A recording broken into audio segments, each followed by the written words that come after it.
It is now streaming live on YouTube. So that's what it says over there. Hasn't said it over here. Record to the cloud. All right. Hey, everybody. It's July 2nd, the year 2065, and we are on the last chapter of the book. Lesson 2. The second chapter. Do I sound good and everything? Thumbs up. Sound good? Okay, good. I want to know where Swally is. You can do it if you believe you can. A definite chief aim. You're at the beginning of a course. You're at the beginning of a course of philosophy, which, for the first time this is a big, bold letters, big, bold words. You're at the beginning of a course of philosophy, which for the first time in the history of the world has been organized from the known factors which have been used and must always be used by successful people. Well, alrighty then. Who wants to dispute that?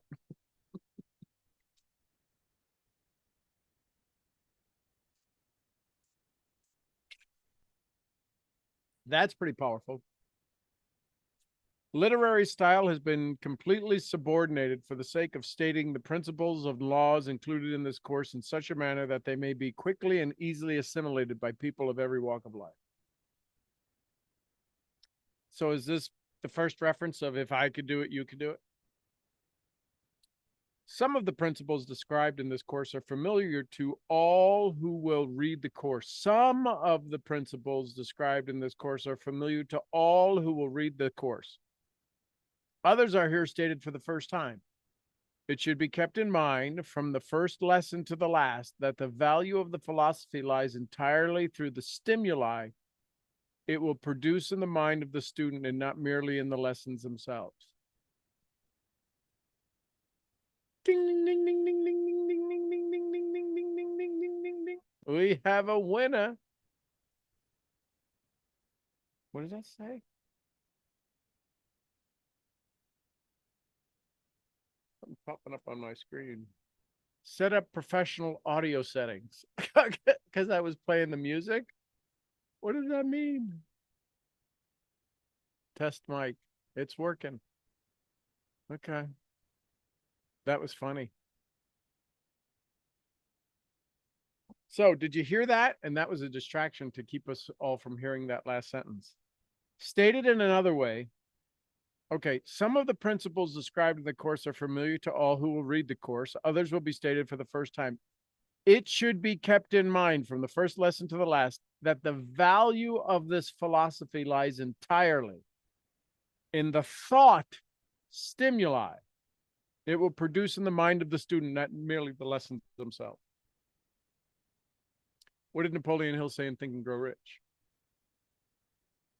No fewer than 100 times has the secret to success been revealed on these pages. It'll be up to you to find it when you're ready for it. So if that's the case, how many of you have the sheer joy of having to deal with John Q. Public for your business? So wouldn't it be the value in the philosophy lies entirely, doesn't the success of your business lie in the, listen carefully, doesn't the success of your business lie in the thought stimuli it will produce in the mind of your student, customer, or business partner, and not merely in the lessons or the values of the product? See, this is why what I do seems so, oh my gosh, you're just so good at it. Because it's about the thought stimuli. I'm always asking you the questions. Statements don't give us any value or stimuli. It's Tuesday. Whoop-de-doo. It is Tuesday, is it? Or is it Monday? I don't, what day? No, it's Tuesday. It's got to be Tuesday. Do you hear that? It lies in the thought stimuli. Think about today. How many times did you engage people in activity? which is why they say one of the the highest forms of education is what? Humor. To take somebody this way and they thought they were going that way and you go that way. So you may want to circle that, star that, underline that. Stated in another way, the course is intended as a mind stimulant that will cause the student to organize direct to a definite end the forces of his or her mind, thus harnessing the stupendous power with which most people waste in spasmodic, purposeless thought.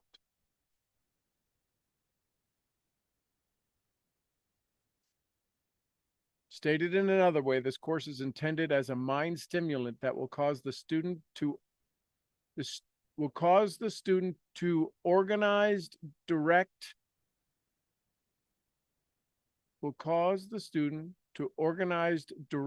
and definite end the forces of his or her mind, thus harnessing the stupendous power with most people waste in spasmodic and purposeless thought. Singleness of purpose is essential for success, no matter what may be one's idea of the definition of success. Yet singleness of purpose is a quality which may, and generally does, call for thought on many allied subjects. The author traveled a long distance to watch Jack Dempsey train for an oncoming battle. Jack Dempsey was a boxer, for those of you that may not know. It was observed that he did not rely entirely on one form of exercise, but resorted to many forms. The punching bag helped him develop one set of muscles and also trained his eye to be quick. The dumbbells trained still another set of muscles. Running developed the muscles on his legs and hips. A well-balanced food ration supplied the materials needed for building the muscle without fat. Proper sleep, relaxation, rest habits provided still other qualities which he must have in order to win. The student of this course is, or should be, engaged in the business of training for success in the battle of life. To win, there are many factors which must have attention. A well-organized, alert, and energetic mind is produced by various and sundry stimuli, all of which are plainly described here in these lessons. It should be remembered, however, that the mind requires for its development a variety of exercises, just as the physical body, to be properly developed, calls for many forms of systematic exercise. Horses are trained to certain gaits by trainers who hurdle jump them over handicaps, which cause them to develop the desired steps through habit and repetition. The human mind must be trained in a similar manner by a variety of thought stimuli. There's a lot in that chapter. That page. Here we go. Let's unpack that page. What'd you take away? What's some big ahas? What's some awarenesses? What's some holy mackerel Andes?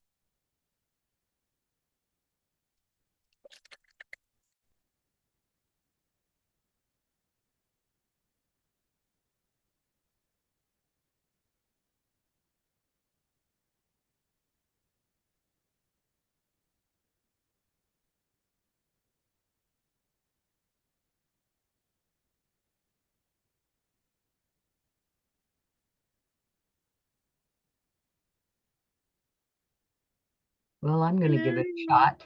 Hello. Hello. Okay, so the first, well, the whole thing should be highlighted, but just take the book and dip it in yellow. Exactly. So, but the first thing that hit me more than the previous statements and then it just got more, was about the value of the philosophy lies entirely in the thought stimuli it will produce in the mind of the student. So it's the value of the philosophy that activate of the thought, the value of the philosophy that stimulates the thought to activate the mind. Even saying it's a tongue twister. It totally is, and it's mind blowing because of how many thoughts, and that learning from you, how many thoughts go through our heads all the time, constantly, and what we're aware of and what we're not. And this is just, I don't know, every word is so packed.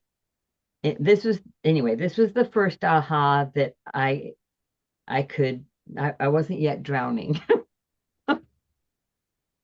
And could you imagine? Think about it. It's 1930. They're talking about printing this book. When was this produced? First edition. This is 2006. But from the lessons of the 1925. He actually said this stuff in 1925 and then was produced later on. So but he had the correspondence course already. This was part of the correspondence course, correct? Right. But then to take this and to take the correspondence course and put it into this, because the correspondence course is here.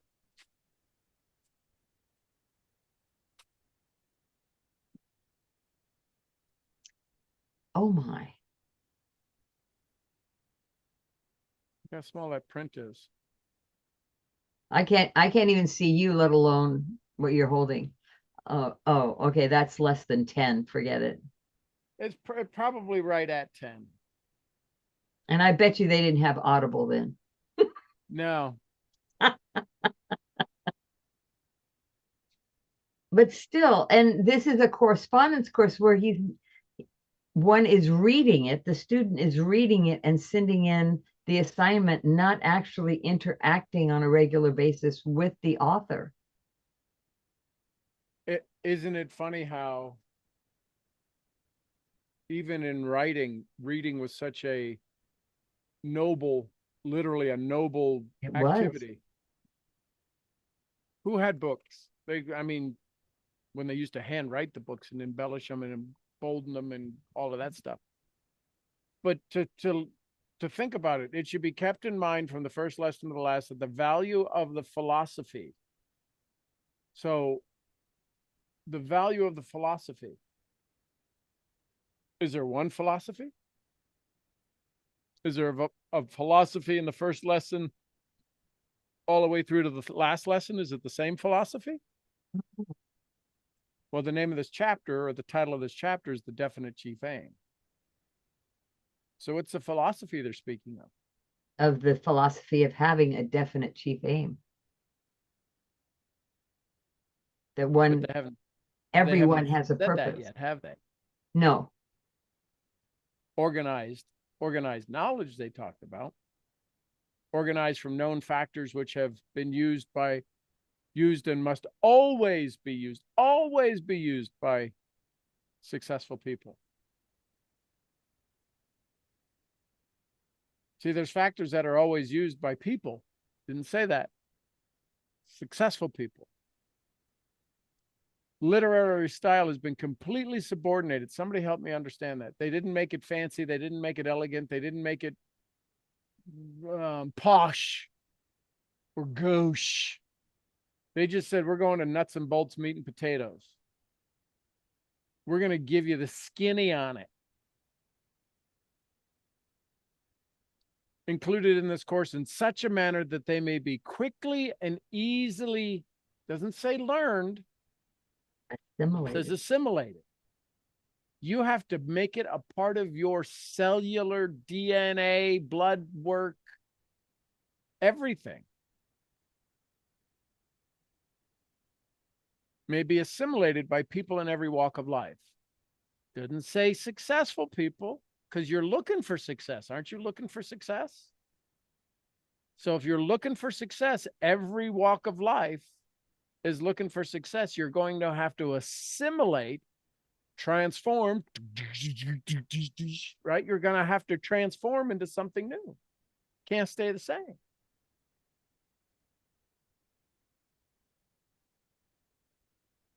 Not merely in the lessons themselves, in the thoughts. So what is that? What does that not assume? What does it mandate? You got to be thinking. Immersed. Stated another way, this course is intended as the mind stimulant that will cause the student to organized direct to a definite end the forces of his or her mind. You will get so clear on something that you will direct all of your forces and harnessing the stupendous power which most people wait in spasmodic, purposeless thought. When's the last time you read spasmodic in a book? Singleness of purpose is essential for success, no matter what may be one's idea of the definition of success. Singleness, the one thing. And it says, it goes on, talks about Joe Dempsey, right? That he used a whole bunch of things, but his goal was to win the fight, to be a good boxer. You got to do all these things: running, nutrition, blah, blah, blah. How many of you how many of you have a meal that somebody wants, that when, if they know you're coming, they ask you, would you make this meal? Would you make your blah, blah, blah? Don't you use many things? I mean, unless you're doing a Jello mold, right? You know, we're doing a little pistachio pudding, whipped cream, and whatever you put in, and you make that yellow, that green thing you bring to the every 4th of July. Everybody brings it. I would eat the whole thing, but you know what I'm saying? But if you have a dish, a meatloaf, a fried chicken, there's something about your batter. There's something about that you use. There's a special seasoning, the way you make it, that you put a little barbecue sauce or whatever it is. You use a variety of ingredients to make the one thing.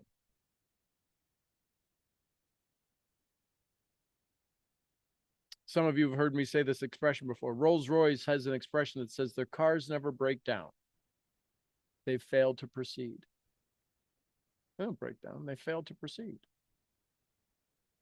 That was an ad. I remember seeing that ad 30, maybe 40 years ago. Big, it was probably a Rob report, right? Or Rob's report. Big, full page ad. Rolls-Royces never break down. Bottom of the picture, they fail to proceed. Pretty sexy, isn't it? Who else? Anyone else? Any thoughts on this page?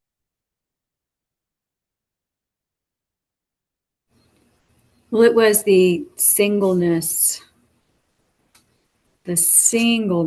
of purpose that, I mean, what we were just talking about. That's what reached out and grabbed me.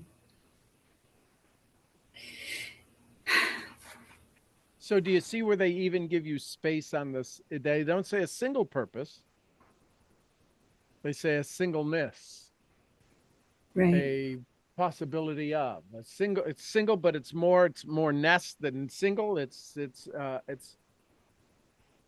cable, a wound cable with many smaller cables in it, but it's one cable.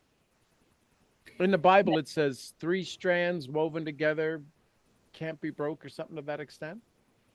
Mm-hmm. Right? So there's a singleness, not a single. So if you're going to go into wellness, it's all wellness. If you're going to go, if I was going to go be a Chippendale, it'd be all Chippendale stuff, or Chappendale. We're a little different group. But that's where I think where I've had a lack of focus is singleness of purpose. And so if you found that singleness, if you started to develop that, how would you know you're working in singleness? What would have to be the shift? If you know you may not have it, I think you have it in at times. We all do. It's how we get by. My going to Walmart, driving to Walmart is a singleness of purpose, but it's not probably the best income producing moment where I'm singly minded. Even then, it's still looking at the cars and driving everything else. It's not, I got to get to Walmart. I got to get to. Now, maybe having to drive to the hospital, that might be more of a singleness of purpose. What would change if all of a sudden you decided to become more focused in areas of need? Are you asking me directly? Yeah. Oh, well, should that happen, then I would be, let me rephrase that. Should I do that consistently, I would be farther along in goals.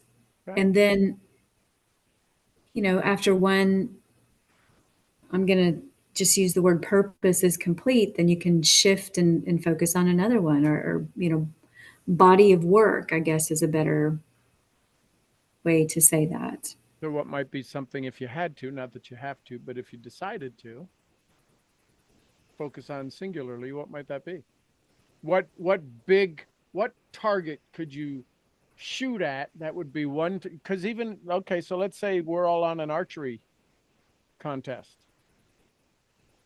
but I shoot the bullseye on your target. Did I have a stray arrow? Or was I hoping to hit your target? It wasn't my target. It wasn't the target they placed in front of me, but I hit the bullseye on your target. Does that mean I win? I don't think so. So what would be the main target you would want to shoot at that's in your lane? Stay in your lane. That's in your lane. Well, right now, I am in the process of writing a comprehensive 90-day Unlock Your Health program to be delivered online exclusively. No hybrid stuff, just yes, that's what I'm focusing on right now. Cool. And all kinds of distractions, pop up when you sit down to do that deep work. It's funny how that happens. Funny how it's shocking. So what would our intentions have to be the night before so that we could sit down distraction free? Something to be aware of. Yeah, intention would be to be able to focus regardless of any distractions that may pop up. Where are the distractions coming from?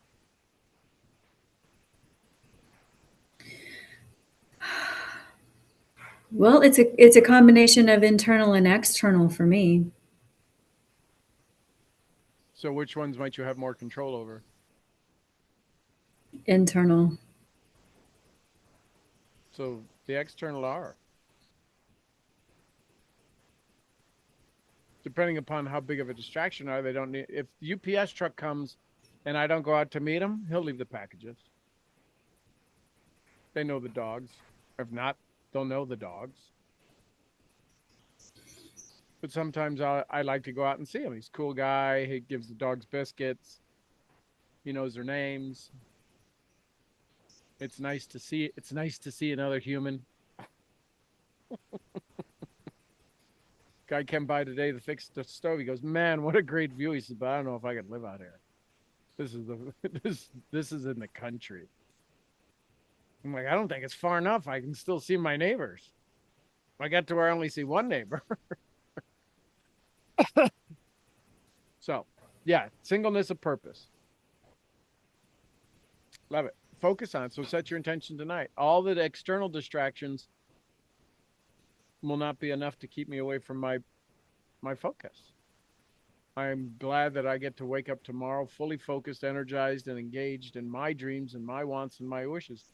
I bet tomorrow's meditation will be about focus. Just guessing. Anyone else before we Move on to the next page. Gosh, that was a lot of stuff.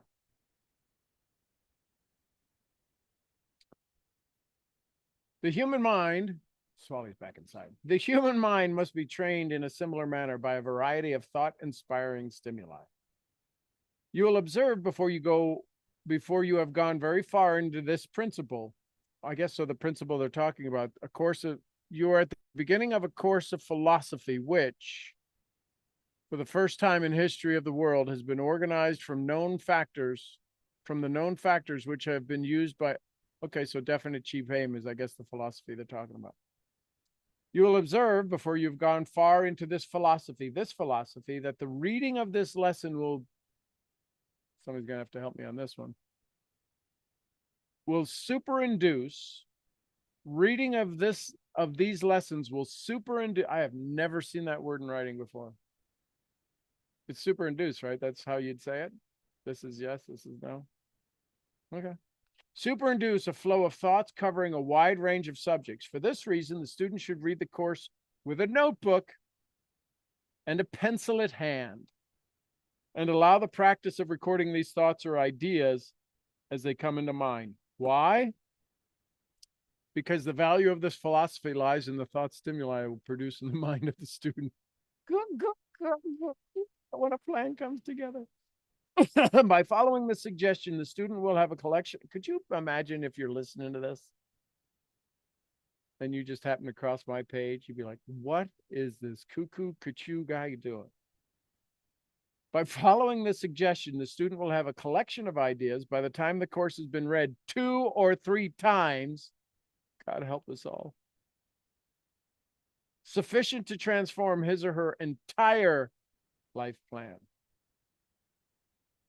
By following this practice, it will be noticed very soon that the mind has become like a magnet in that it will attract useful ideas right out of thin air. What did Thomas Paine call them? Voluntary visitors. To use the words of a noted scientist who experimented with this principle for a great number of years. You will do yourself a great injustice if you undertake this course with even a remote feeling that you do not stand in need of more knowledge than you now possess. In truth, no man knows enough about any worthwhile subject to entitle him to feel that he has the last word on that subject. In the long, hard task of trying to wipe out some of my own ignorance and make way for some of the useful truths of life, I have often seen in my imagination the great maker who stands at the gateway entrance of life and writes, poor fool, on the brow of those who believe they are wise, and poor sinner on the brow of those who believe they are saints. Which, translated into workaday language, means that none of us know very much, and by the very nature of our being can never know as much as we need to know in order to live sanely. To live sanely, how cool would that be? To live sanely and enjoy life while we live. Humanity is a forerunner of success. Until we become humble in our hearts, we are not apt to profit greatly by the experiences and thoughts of others. Until we become humble in our hearts, we are not apt to profit greatly by the experiences or thoughts of others. Sound like a reason why people in network marketing struggle? Oh, did you just go there? You can go there. Say you didn't say that. You didn't say that. Say you didn't say that. I didn't say that. He said that. Until we become humble in our hearts, we are not apt to profit greatly by the experiences and thoughts of others. Sounds like a preachment on morality? Well, what if it does? Even preachments, as dry and lacking in interest as they generally are,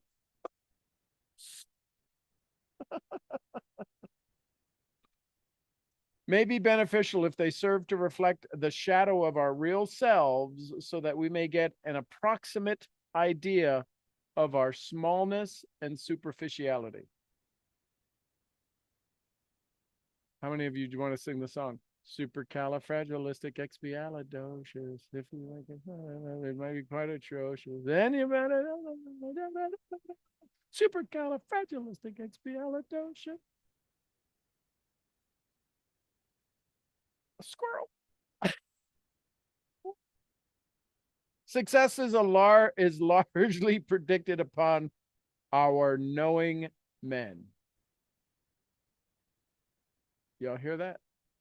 Understanding your other human beings, on knowing that person, knowing how they operate, that soul across from you.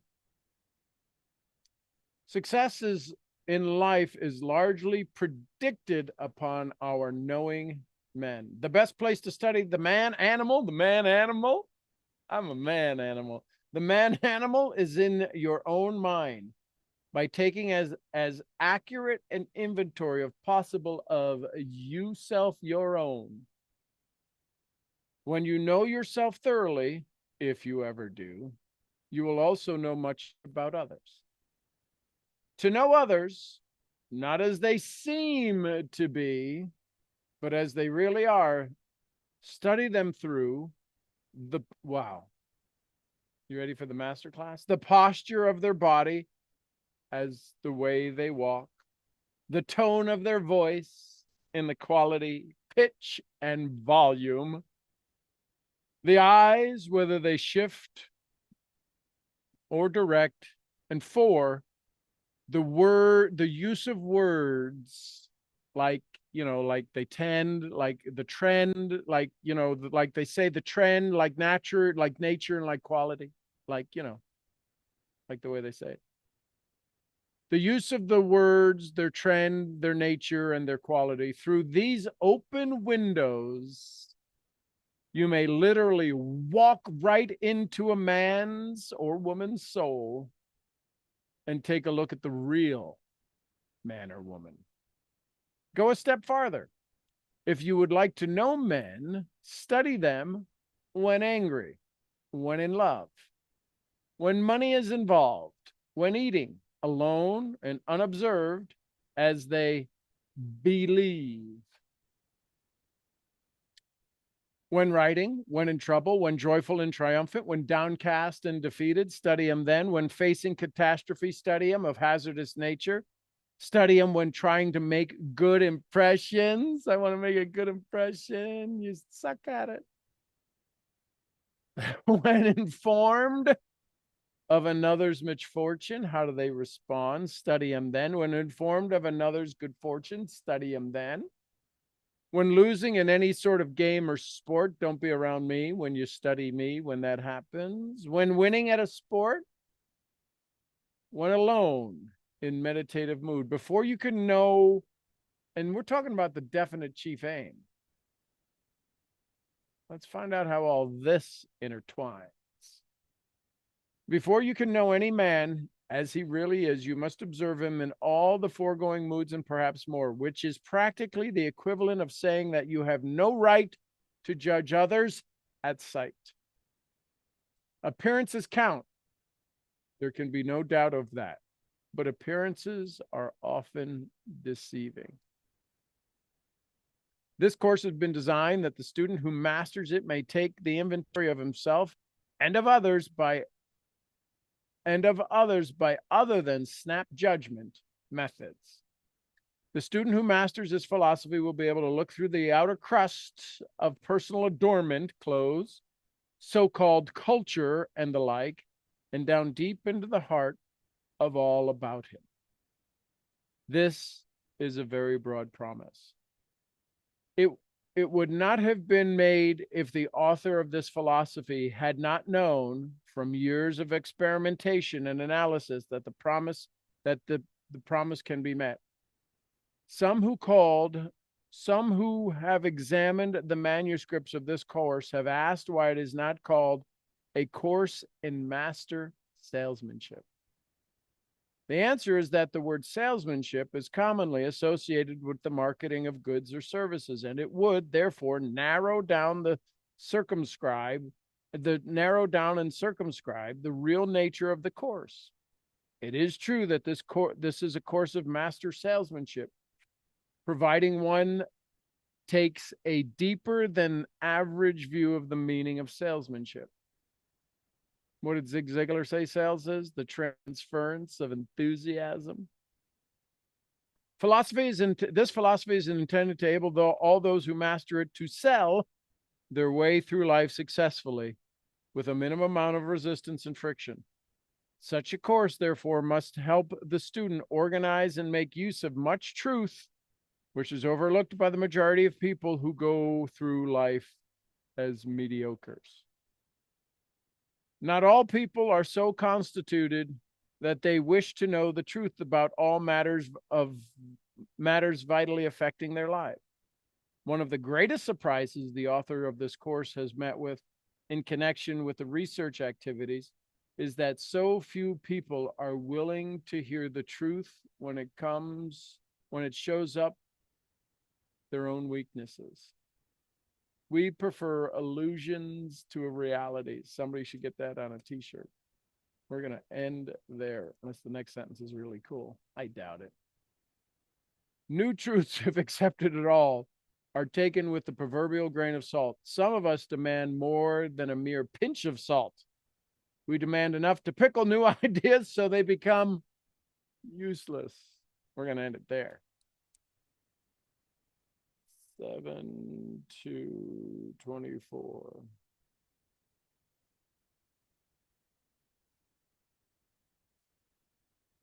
Thoughts, takeaways.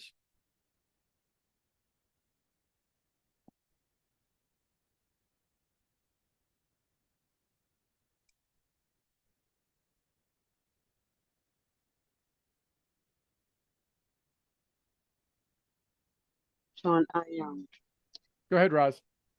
I really it's kind of like really sticking out. It's screaming at me. Sticking out. No, it's really screaming at me. I love it. The best place to study the man animal is in your own mind. Taking a look at myself. That is like screaming at me. I'm thinking about how things affect me because it's just, how I respond to things. And I don't particularly like the way I respond to things lately. I was having a conversation with somebody earlier, and they had sent me a one of those faces. It looks like a scary face online, like a ghost face as an emojicon. And he said, I just feel like I have to scream. So instantly, I respond back with the understanding of frustration. And so in the study of human mankind, I revealed that emoji is kind of a scary emoji. And maybe it's meant to be an emotional emoji, but I assigned a definition to it, a label to it, right? If you heard me when we talk about labels are one of the racist things we can do. Once we label something, we minimize it. So I gave a great response to if that was frustration. And the response back was, maybe I didn't send the right message.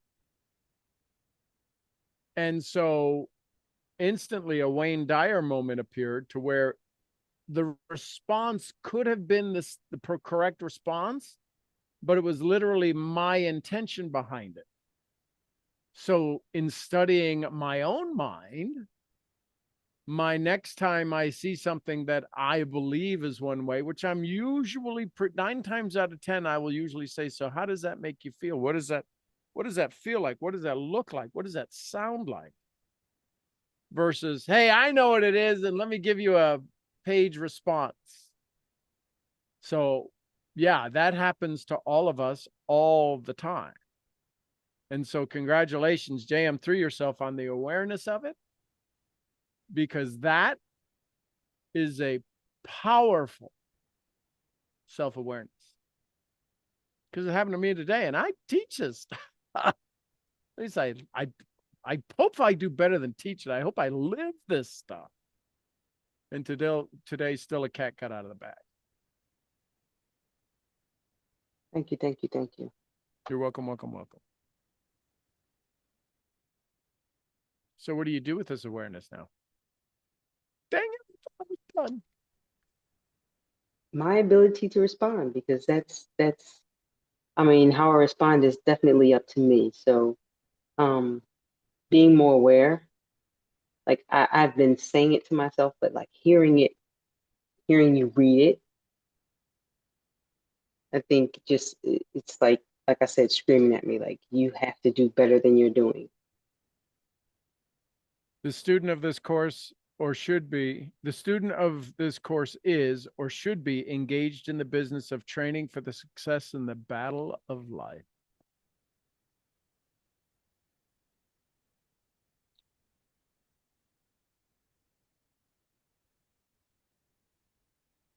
You know, there's two bells in a round. The one that starts it and the one that ends it. How ready are you for round 87? What if at the next bell the opponent doesn't show up? What are you going to go out and fight? Or do you get to go out and train?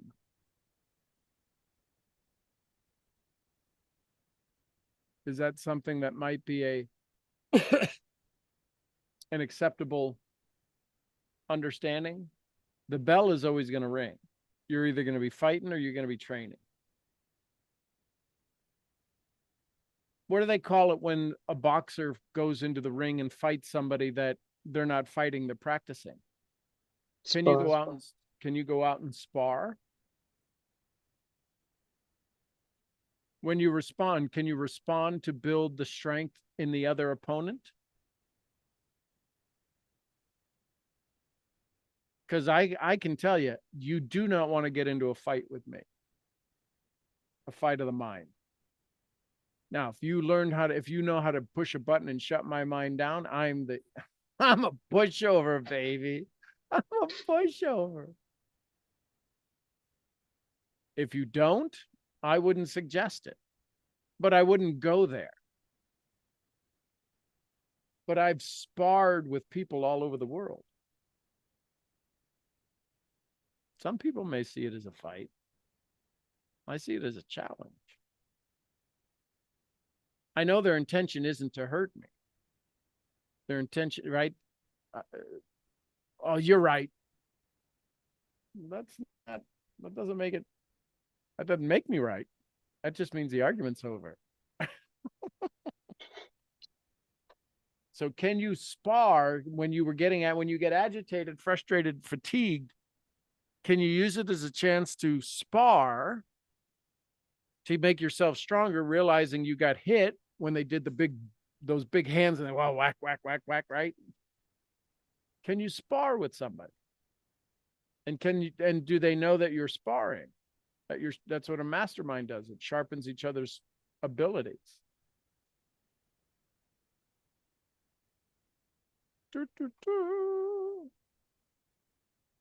Yeah, that helps. That's to stretch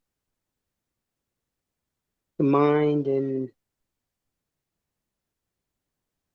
I don't know, for me, sometimes I shut down. Okay. Did you see the comment Amber put in the chat? Yes.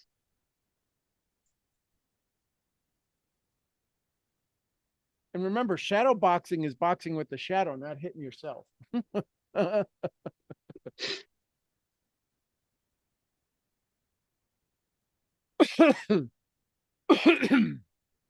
Which comes back to autosuggestion. Autosuggestion is shadow boxing. Self-talk is shadow boxing. Some of us have a hell of a right hook. Oh, I'm an idiot. Right hook. Ah, I'm such a loser. Right hook. Nobody likes me. Right hook. We knock ourselves out continuously. It's no wonder we're all walking around with subconscious concussions. So true. I tell my grandkids that, and I find myself doing it. So here's a little pressure, Grandma. You realize the influence you have over those children, yes? Yes. You realize how, what's the word I'm looking for? Generationally breaking your thoughts can be for them. I think I see it more and more. Like I really believe it more and more. So let's go back to, what business are you in? You're in the business of raising human beings. What business are you really in? You might be in the business of raising the greatest human beings in your family's lineage that have ever existed. What business do you need to be in 6 months?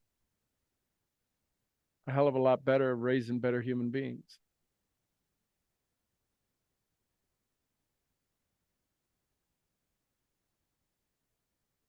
Not to put any pressure on you.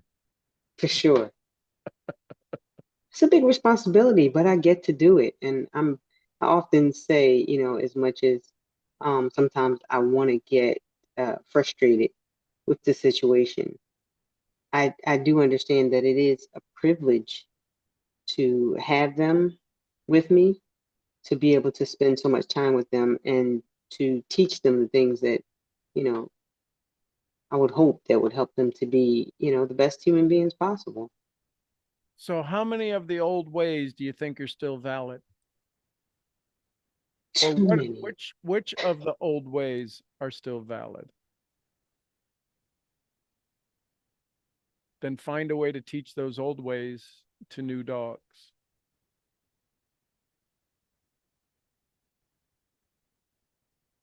Ready for the next big aha or big oh crap? Yes. What do you want them to put on the bottom of the statue they build to you because grandma changed their life?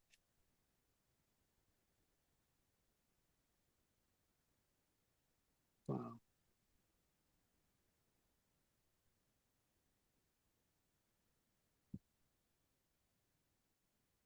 What's the made for TV special that they write about these kids? And the title of it was Grandma Was Tough, but she knew.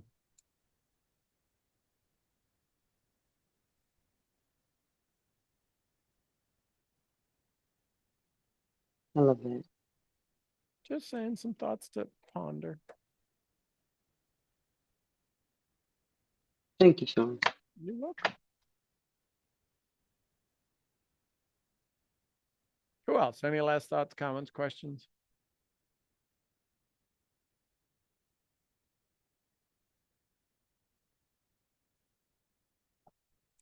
Just a swing and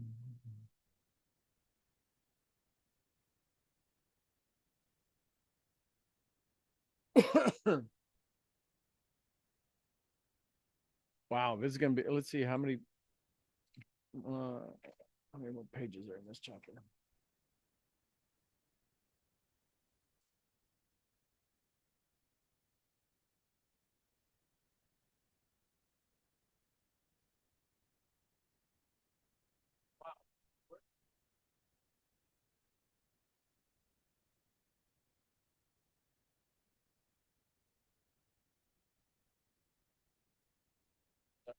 So 67, 10 more pages before we get into what they title as definite.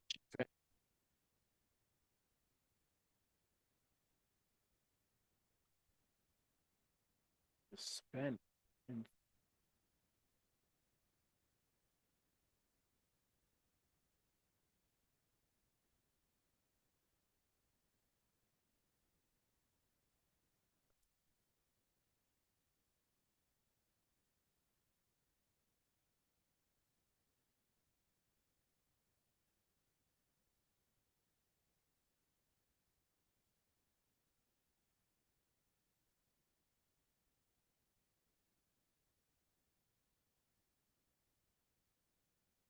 been completely analyzed, but is intended as a means of impressing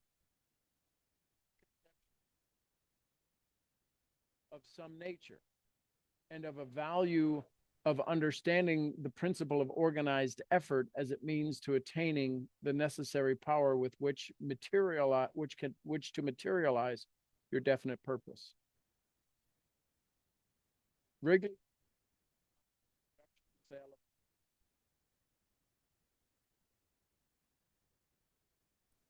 Can't hear you, Sean.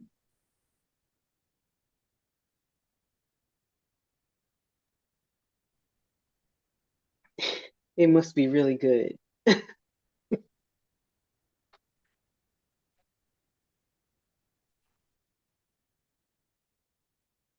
One, two. How about now?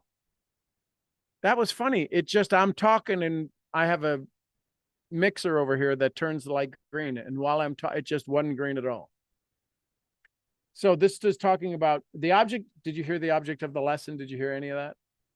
Nothing. Are you kidding? How cool? So I flipped ahead 20 pages because there's a whole bunch of people's names and stuff. So I said, well, let me see what this is. Go back to it. Anyway, so here's what it says. The object of this lesson is not to inform you of what your life work should be. For indeed, this could be done with accuracy only after you have completely analyzed, you have been completely analyzed. But as it is intended as a means of impressing upon your mind a clear conception of the value of a definite major purpose of some nature and of the value of understanding the principle of organized effort as a means of attaining the necessary power with which to materialize your definite purpose. So here's to put this in your bonnet and let it spin around. The best known successful businessmen were all men of prompt decision. What's it say in Napoleon Hill? Act fast, make a decision quick and be slow to change it. Successful businessmen were men of prompt decision who worked always with one main outstanding purpose of their chief aim. Some notable examples. Woolworth chose as a definite chief aim the belting of America with a chain of 5 and 10 cent stores and concentrated his mind upon the one task until he made it and it made him. Wrigley concentrated on 5-cent chewing gum. Edison concentrated on the harmonizing natural laws that made his efforts uncover more useful inventions than any other man who ever lived.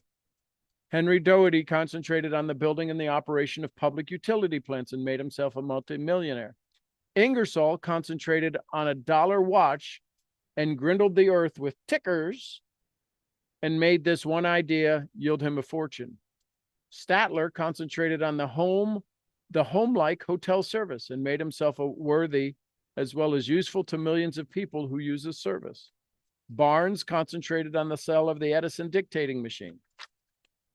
Woodrow Wilson concentrated his mind on the White House. Lincoln concentrated his mind on freeing the slaves. Martin W. Littleton heard a speech that filled him with desire to become the greatest lawyer, concentrated his mind on one chief aim. Rockefeller concentrated on oil. Ford concentrated on fivers and made himself the richest and most powerful man. Flivers? Flivers? F-L-I-V-V-E-R-S? I'm not sure what that is. Maybe it's a cars. Carnegie concentrated on steel. Gillette concentrated on the safety razor. George Eastman concentrated on Kodak. Russell Cromwell concentrated on one simple lecture, The Acres of Diamonds. Hearst concentrated on sensational newspapers. Helen Keller concentrated on learning to speak. J.H. Parson concentrated on cash registers. The late Kaiser of Germany concentrated on Warren, got a big dose of it. Fleischmann concentrated on the humble cake of yeast and made things hump themselves all over the world. What? I'm sorry. Where did we lose? Who switched the trains? Marshall Field concentrated on the world's greatest retail store. Philip Armour concentrated on the butchering business. Millions of people are concentrating daily on poverty and failure and getting both in overabundance. The Wright brothers concentrated on the airplane. Pullman concentrated on the sleeping car. The Anti-Saloon League concentrated on prohibition, for better or for worse, made it a reality.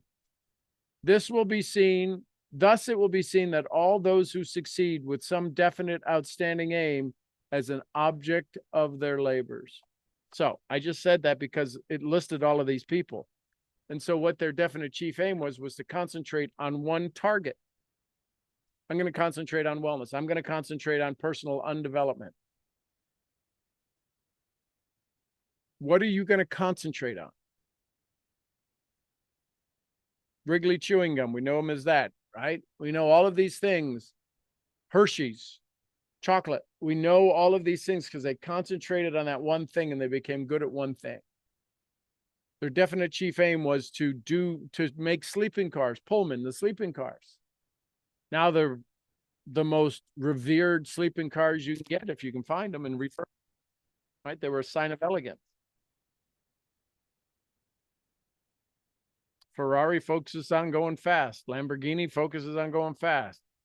All of those cars, right? Rolls-Royce focuses on elegance.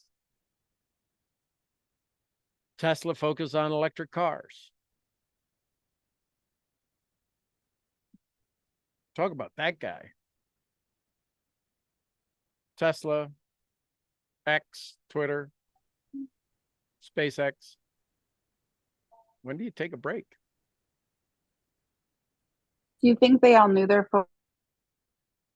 They had a burning desire to go after it. It's the thing that woke them up at night one day. I don't think none of them knew it in the beginning. Right? Carnegie went into the study of steel. Carnegie was a night shift floor sweeper. There's something that just happens where they say, I can do that better. And they were probably all most of the time kind to themselves as they were getting there? Yeah, well, absolutely. I'm sure they took breaks. And now you got to remember, when you read the stories of Carnegie and the likes of those people with the strikes and the way they would bust strikes, and I mean, they would do living bejeebies out of people. They would beat the living snot out of people when they went to strike to try to form a union. They weren't very nice people. But when they had their switch, and all of a sudden most of the public libraries are because of the wealthy, right? The pharmaceutical industry isn't a nice thing that came out of richness, right? The petrochemical industry. When they would fund all of the colleges for anybody who learned about pharmacology and not about natural healing. And all of the tests became, they gave all of the donations to the tests so that they would use their chemicals. And that if you didn't learn this, you couldn't graduate. That's not a nice thing. But so they had tremendous influence. So this is why you have to promise to use it for good.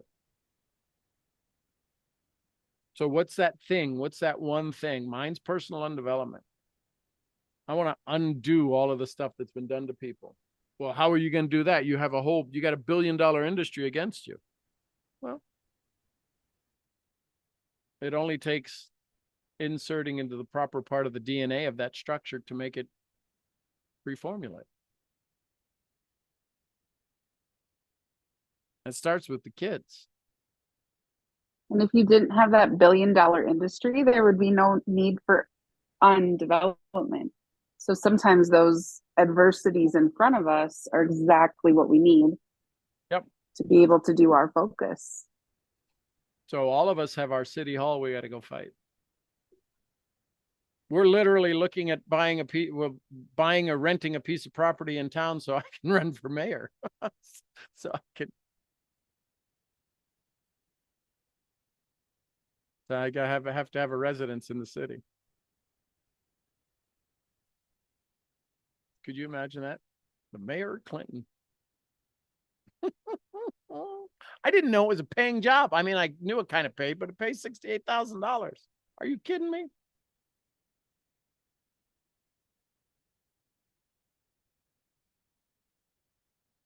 That's a gig. I get to go to every donut shop opening. I'll bring donut shops to the town. Got another ribbon cutting. Cool stuff, isn't it? I love it. Any last thoughts, comments, questions, takeaways, take with you? I think tomorrow y'all are going to have off Wednesday night. I'm pretty sure I'll confirm it in the morning, but I think so.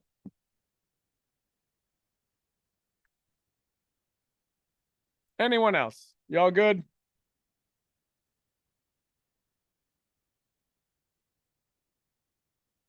All right, my little eaglees. Thank you all for being here. Thank you all for being amazing. And we will definitely see you where? At the next At the next event. event. Was that a tongue depressor? Yeah, no. It came off of this thing. I'm Like what? trying my For the doc. sheep. Louise, it's a tongue depressor for the sheep. Don't be so. I got to tell you, Astrid, it's one of those smiley things. It was a question mark. What do I do with it? I just popped it off. Did I throw it away? While you're looking for that, I have to say that in a few hours, I will have my first teenager in the house. Oh, Oh, wow. Oh, well, Tyler's congratulations. birthday tomorrow. Happy Thank you. birthday, Happy Tyler. birthday. wow. Oh, wow. 13. Right down to the birth time. That's awesome. He wants to stay up until his birthday tonight, 1:02 in the morning. Should I let him? All you moms and Yeah. grandmas, should I let him? Yes. I say Oh, let 'em. absolutely. You only become a teenager once. That's true. All right. I'll say Sean's community said yes. So. But Nathan can get mad at all of you and not me. Yeah, it's a rite of passage. Absolutely. But here's the thing: he gets to stay up if he writes it down.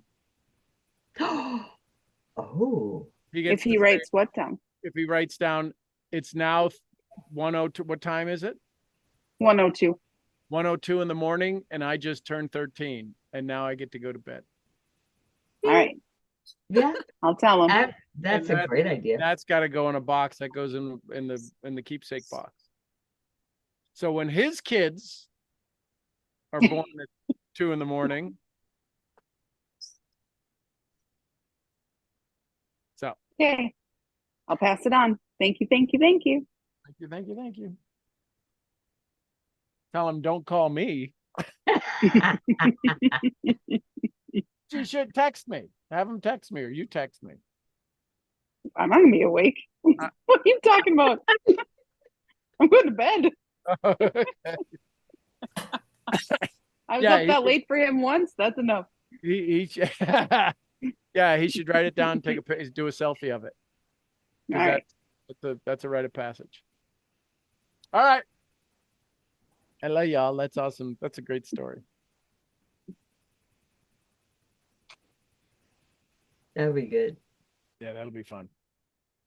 All right. I'm going to go before I get all weepy. I love you Good all. night, Have a good everybody. night.